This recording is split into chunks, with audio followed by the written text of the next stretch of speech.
भगवान का एक संदेश है महाभारत में, जिसमें ये कहा, धर्मो रक्षति रक्षितः। रक्षा करता है धर्म तब जब हम उसकी रक्षा करते हैं। धर्म की रक्षा हम करें मतलब हम अधर्मी ना हों,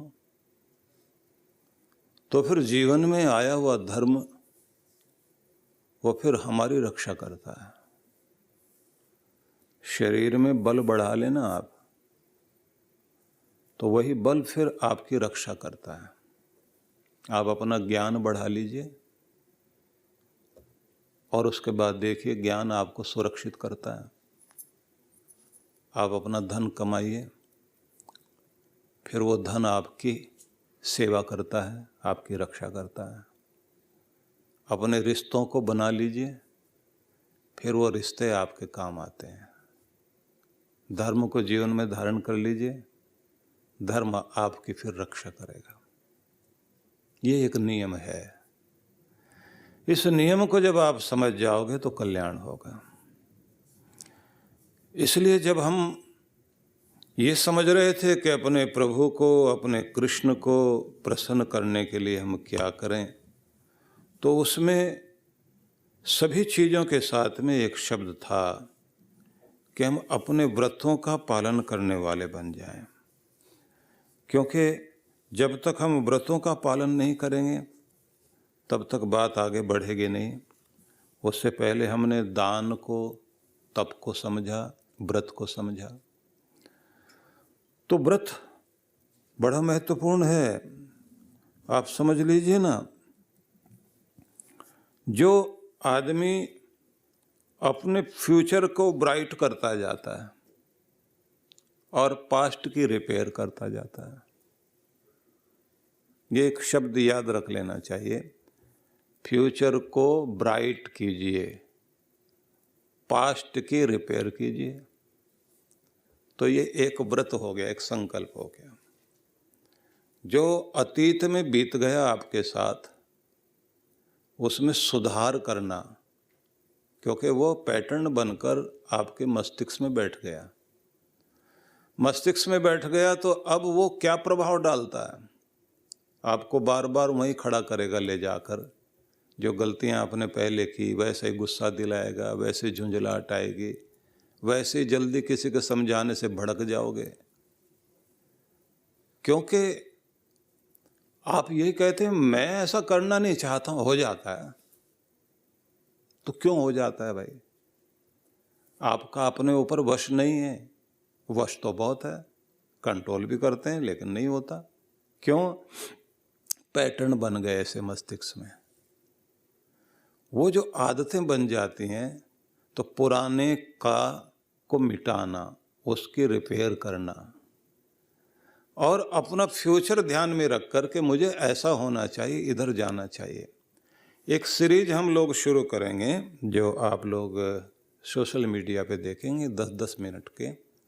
उसमें एक ड्रीम बुक का प्रोजेक्ट दिया गया है, जिसमें आप इस बात को ध्यान में रखेंगे कि आपके सपनों की एक किताब होनी चाहिए जो आप खुद रचेंगे।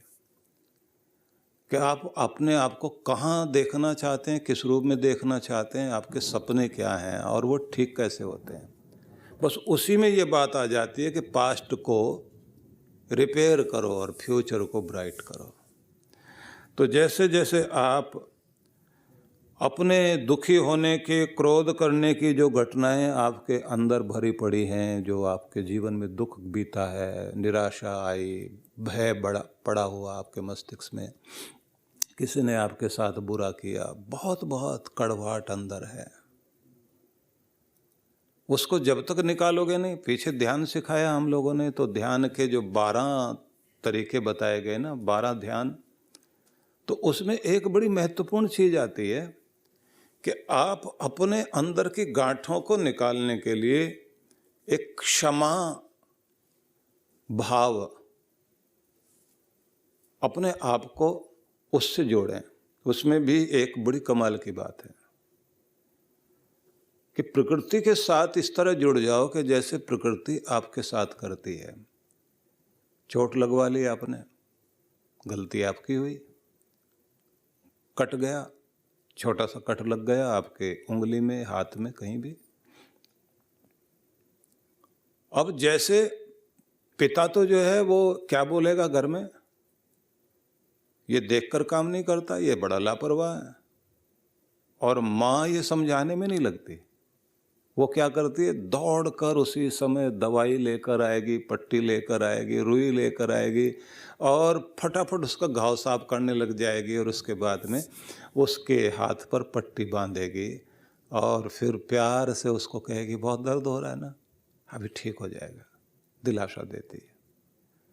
तो ऐसे मदर नेचर करती है। मदर नेचर जो प्रकृति माँ, वो क्या करती है, आपको चोट लग गई, खून निकल रहा है, प्रकृति माँ अंदर आपके काम कर रही है। वो क्या शुरू करेगी, तुरंत अपने सिपाही वहाँ भेज देगी।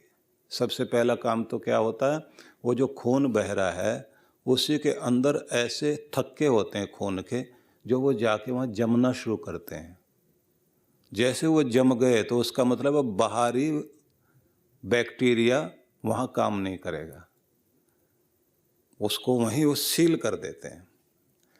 अब उसके बाद में वहाँ जो है वाइट सेल्स आकर के उसके चारों तरफ घेरा बना लेंगे, अंदर जो कोई चीज़ आई है वो अंदर ना चली जाए।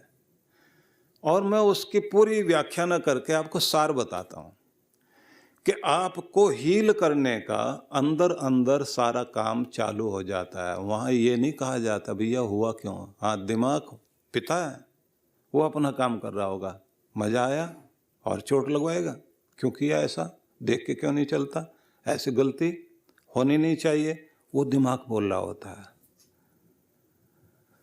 यहाँ से भी आवाज़ आ रही होती हृदय से, ठीक हो जाएगा, जो हो गया हो गया, अब ठीक करना अपने आप को। तो बस ऐसे ही आप भी इस बात को ध्यान में रख लीजिए, पीछे से चली आ रही गलतियाँ हो गई, गलतियाँ अपनी जगह, अब उसको ठीक करना शुरू करिए। उन्हें इसलिए याद करना है कि जिससे वो दोहराई ना जा सके, लेकिन उनको दिमाग में बैठाए नहीं रखना। और जहाँ जिंदगी को ले जाना चाहते हैं उसके बारे में ज़्यादा से ज़्यादा ध्यान में लाओ और चेहरे पर खुशी लाकर उसका ड्रीम देखना, उसको पूरा करने की कोशिश करना। और अगर आप सीधे ढंग से अपने आप को सिखाना चाहते हैं तो ध्यान में उतरो। तो ध्यान में वो भाव सिखाया जाता है कि जैसे प्रकृति आपको माफ़ करके रखती है कि हो गया तो हम उस पर ध्यान नहीं देंगे, हमें तो आपको ठीक करना है। मदर नेचर यही काम करती है कि हो गया, हमें तो आपको ठीक करना है बस।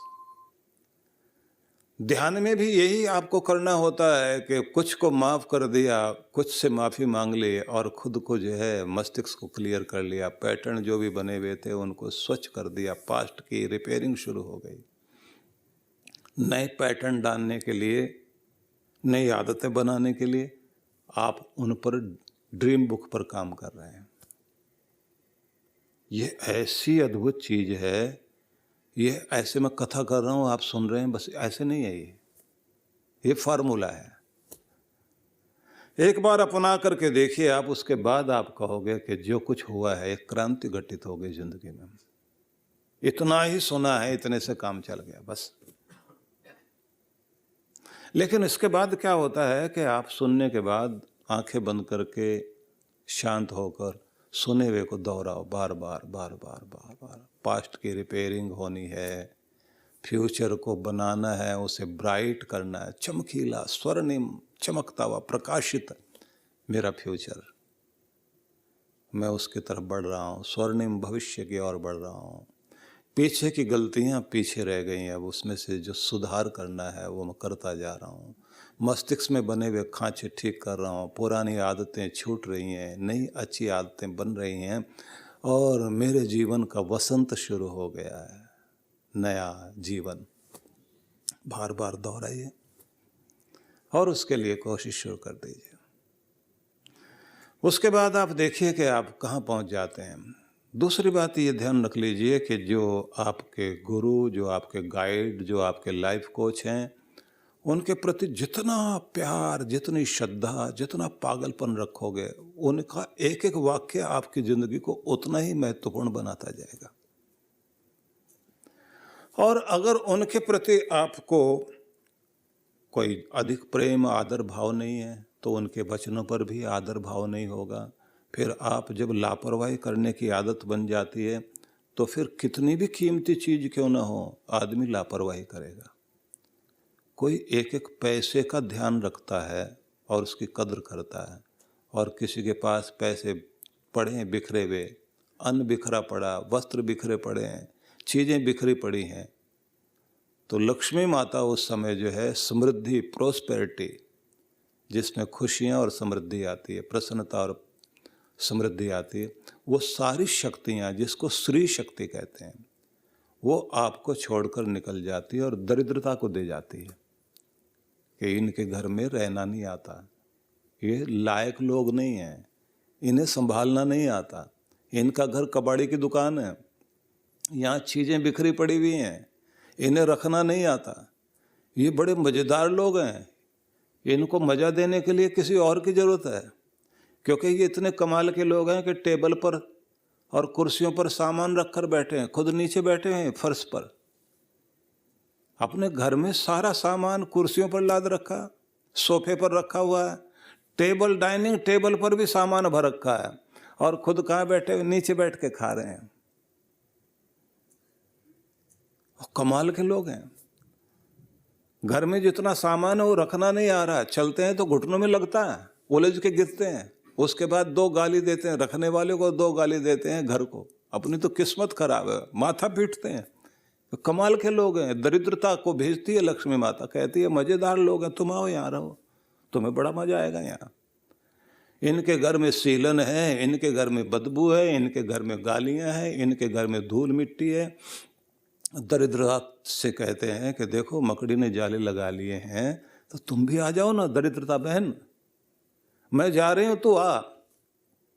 घर में रोशनी नहीं आती, हवादार घर नहीं है, कोई अच्छी बात नहीं करते, आए गए का अनादर कर लेते हैं, आपस में भी गाली गाली खेलते हैं।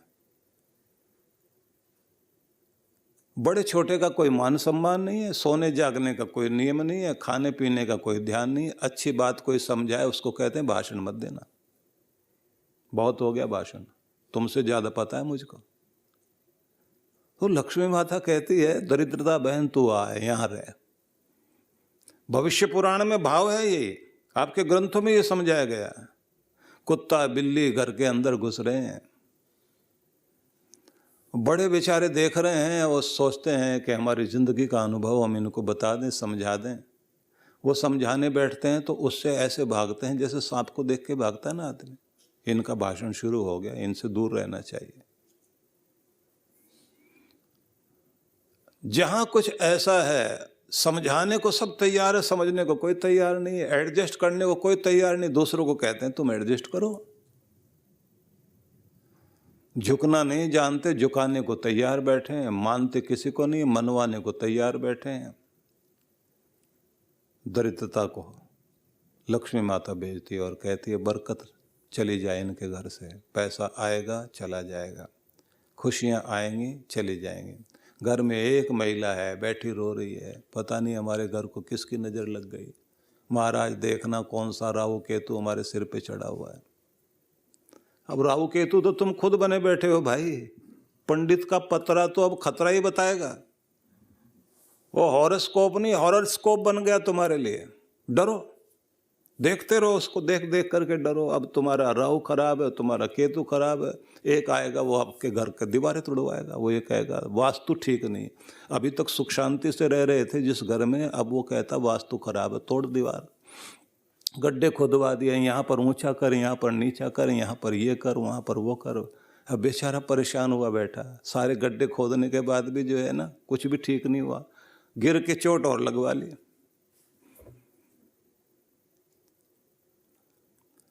थोड़ा सा अपने आप को, अपने मस्तिष्क को ठीक कर लीजिए, सब चीज़ें ठीक हो जाएंगी। जिस आदमी की दशा जिसने सोच लिया कि मेरी दशा ठीक हो तो उसे अपनी दिशा ठीक करनी चाहिए, उसकी डायरेक्शन ठीक हो जानी चाहिए, दृष्टिकोण ठीक हो जाना चाहिए, सब चीज़ें अपने आप ठीक हो जाएंगी। और लोग ज्ञान भी ऐसा देते हैं जिसका जीवन से कोई लेना देना ही नहीं है, ऐसी चीज़ें सुना रहे होते हैं। और इधर भी बैठे बैठे वह सत्य वचन महाराज, अब इस सत्य वचन से आपका कल्याण नहीं होगा, कल्याण उससे होगा जी कहाँ रहे हो भाई। जहां जी रहे हो वहां शास्त्र आपके लिए क्या कहता है, आपके कृष्ण भगवान क्या कहते हैं, आपकी गीता क्या कहती है, आपके वेद शास्त्र क्या कहते हैं। तो सबसे पहले तो मैं आपको ये बताना चाहता हूँ कि अगर आप ये चाहते हैं कि आपका जीवन धन्य हो सके तो भाई सबसे पहले तो आपको व्रत लेने वाला बनना चाहिए। और व्रत लेने का मतलब मैंने जैसे आपको कहा कि आप फ्यूचर के लिए प्रिपेयर हो जाएं, तैयार हो जाइए कि उसको आपने अच्छा बनाना है। और जो आपकी आदतें बन गई हैं उन्हें धीरे धीरे ठीक करना शुरू करो, और अपना कुछ अच्छा करते हो तो खुद को शाबाशी देने वाले बनिए। और जैसे मैंने आपसे कहा था कि धर्म की रक्षा करो, धर्म आपकी रक्षा करेगा, तो फिर ये भी समझ लीजिए कि धर्म है क्या। लोगों को तो यही लगता है कि धर्म के कारण तो दुनिया में इतने झगड़े हैं, और धर्म वाले आदमी एक दूसरे से लड़ रहे हैं बैठे हुए, सबको खतरा है। छोटे छोटे बच्चे कहते हैं यही किताब लड़ाती है क्या, जिसको बैठकर दादी पाठ कर रही है। एक पुस्तक वाला दूसरे पुस्तक वाले के साथ में भिड़ा हुआ है कि मेरी पुस्तक सच में भगवान से आई है, दूसरा कहता है मेरे वाली आई है भगवान से। और दोनों ही भगवान को मानते हैं और भगवान को फिर भी नहीं मानते, क्योंकि भगवान की नहीं मानते। सब कहते हैं मेरी भाषा में भगवान ने बोला है, दूसरा कहता है मेरी भाषा में बोला है। और पूछ के आया होगा ना वो भगवान से कि हाँ इसी भाषा में बोला था। और फिर साथ में कहते हैं इसी भाषा में सुनता है, दूसरे वाले में सुनता ही नहीं। गूंगा किस भाषा में बोलेगा, उसकी भी तो सुनता है भगवान। चींटी किस भाषा में बोलती है, उसको भी तो सुनता है भगवान। यहां से ये दिल से जो कुछ निकलता है वो वहां तक पहुंचता है, ये ध्यान रख लेना। और यहाँ की भाषा केवल प्रेम की भाषा है, बाकी तो हमारे झगड़े खड़े किए हुए हैं। और अगर आप अपने ग्रंथों को पढ़ लीजिए तो वहां समझाया क्या गया, मैं वही चर्चा करने लगा हूं आपसे। आपके ग्रंथों में जो कहा गया है, धारणा धर्म इत्याउ धर्मो धारेते प्रजा, क्या है धर्म? जिसके बिना प्रजा का काम ना चल सके, जो प्रजा को धारण करे और प्रजा जिसको धारण करे, वो धर्म है। मतलब व्यवहार चलाने से लेकर जीवन जीने तक जिन सिद्धांतों का, प्रिंसिपल का आपको जीवन में पालन करना पड़ता है, उनके कारण ही जो व्यवस्था बनती है वही धर्म कहलाता। मतलब फिर आगे बढ़ते हैं। विश्वास एक दूसरे पर है, दुकानदार का ग्राहक का भरोसा एक दूसरे पर है। दुकानदार कहेगा पैसे दीजिए माल दूंगा, वो कहेगा पहले माल दो फिर पैसे दूंगा। भरोसा तो करना पड़ता है ना, कि कहीं ऐसा ना मैं माल दूं और ये पैसे दे नहीं और भाग जाए। और दूसरा कहता है कि मैं पैसे दूं, ये पैसे रख ले, माल दे ही नहीं, और कहे पहले वाले खाते में लगा दिए, तुम्हारा भाई लेकर के गया था माल। तो अविश्वास से दुनिया नहीं चल सकती ना। विश्वास चलाएगा, प्रेम चलाएगा, सत्य चलाएगा, दया चलाएगी। व्यवहार में जब सहयोग होगा, सद्भावना होगी, एक दूसरे का भला सोचना चाहोगे, इसी का नाम धर्म है।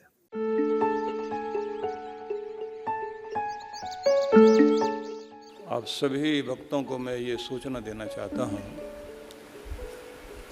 कि जो हर बार जिस प्रकार से हम लोग साधना का कार्यक्रम कराते हैं, और इस बार जो हम लोगों ने हिमालय की साधना के लिए आपको आमंत्रित करना था, तो कोरोना के कारण वो संभव नहीं हो पा रहा, लेकिन फिर भी ऑनलाइन आप लोगों को लाभ देने के लिए आनंद धाम से ही हर दिन आपको ध्यान से जोड़ने के लिए व्यवस्था की जा रही है। सबसे पहले 5 दिवसीय ब्रह्म शक्ति जागरण ध्यान इसका शुभारंभ होगा। ये 5 दिनों के लिए कार्यक्रम रहेगा। इसका लाभ आपको इस रूप में होगा कि जो शक्ति पूरे ब्रह्मांड को चलाती है, लेकिन हम ही उस शक्ति को नहीं पहचानते और उसका लाभ नहीं ले पाते। तो इसी के लिए ये ध्यान है। 7 दिन के लिए 7 दिवसीय चक्र साधना का कार्यक्रम आयोजित किया जा रहा है। इसमें आप अपने अंदर जो ऊर्जा के 7 चक्र माने जाते हैं, इन चक्रों का जागरण करते हुए अपनी शक्ति को ऊपर उठा करके कुंडलिनी शक्ति को जागृत करते हुए परम शक्ति के साथ उसका मिलान किया जा सके और अपने अंदर अनेक अनेक प्रतिभाओं को जागृत किया जा सके। इसी में एक चीज हम और भी करेंगे जिसको कहते हैं ब्रह्म कवच साधना। एक दिन की ये साधना भी साथ साथ कराएंगे, जिससे आपके चारों ओर एक कवच बन सके भगवान का, आपका ऑरा स्ट्रांग हो सके। तो वो सारा लाभ आपको इन 7 दिनों में मिलेगा। यदि आप चांद्रायण तप करने के लिए तत्पर हैं, तो फिर मेरा निवेदन ये है कि जो साधना के लिए विशेष रूप से हम लोग सबको बुलाते हैं, चांद्रायण साधना, यह 1 महीने की साधना होती है। लेकिन लघु चांद्रायण जो है, इसे आप घर बैठे भी कर सकेंगे। और इस साधना में आप देखेंगे कि आत्मशोधन, स्वर्ग प्राप्ति और पाप विमोचन की जो क्रियाएं हैं, जिससे अंतःकरण की शुद्धि हो सके, पंचभूत और पंचतन मात्राओं की शुद्धि हो सके, उसके लिए जो है ये चांद्रायण तप, अनुष्ठान और यज्ञ इसमें शामिल होता है। लेकिन इसमें आप लोग जो है 7 दिनों तक इसका ध्यान कर सकेंगे।